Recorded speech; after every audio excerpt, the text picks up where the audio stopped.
The keto diet is a growing trend with no signs of slowing down. Celebrity chef and best-selling author Rocco DiSpirito is here today to show you how you can have your comfort foods and go keto as well. Good to have you back, Thank you so buddy. much. It's great to see you. Thank you Yeah, for it's been a always while. supporting my books. I appreciate it. Of course, and you know, I'm always curious with your mentality when you come out with a new book. Clearly going the concept of keto and comfort food. So what was the inspiration? So two things. One, keto has finally arrived. 10 years ago when we first started doing this, we had to convince people that a low-carb, high-fat, high-protein diet worked. But now everyone knows that it works. And also, I just finished a 2-year stint reopening 8 restaurants. And my self-care level dropped a little bit. And I always use a keto diet to jumpstart me back into a healthier lifestyle. And I love that you acknowledge to jumpstart. I'll tell you right now, the way I view keto is I think in the short term, it's a great way to lose weight. sure. I still am a big believer, like long term, that's not what I go with, but I think For that sure. it can unequivocally Yeah. jumpstart weight loss. And a lot of people are a little bit confused in terms of what can I eat and not eat. And if you're gonna do it, you wanna eat some healthy foods, right? Some You don't healthy wanna- foods, yes. So with that in mind, Yeah. comfort and keto, I like the Yeah. concept. What do you have today? So today I brought 3 iconic comfort food dishes: a lasagna, a mac and cheese, and a fried chicken, which should not be healthy, right? How about that, right?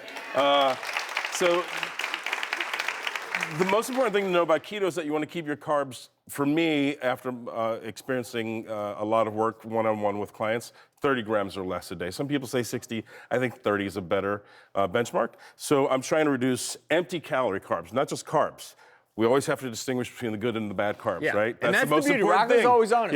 Yeah. He's not saying carbs are evil, but if you're trying to do this, no. well, let's eliminate those bad carbs. Right. So And- what in is fact, the... I replace noodles, which is made out of wheat flour, which are carbs, with other carbs, lasagna. But these carbs are good carbs.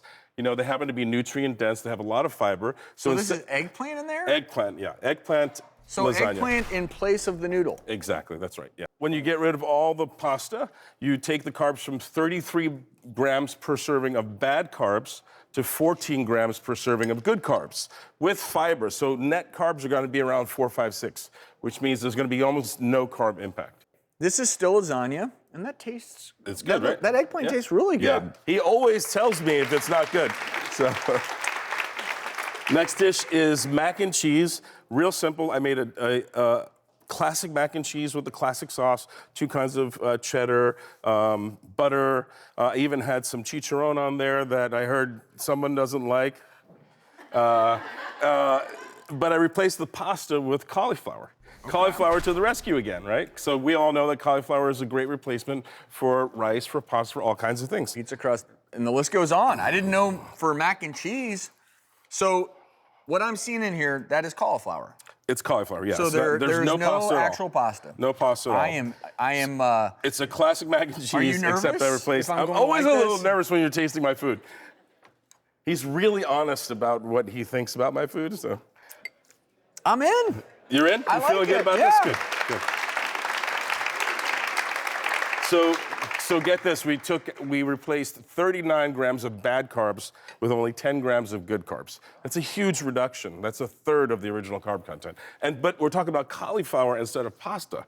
The medical and health benefits of cauliflower versus pasta are enormous. And obviously, you could sit here and say, okay, well, but what about the cheese? But what I will say, if you're going to do mac and cheese, this is a much healthier way to do it. And the cauliflower, it's having a moment.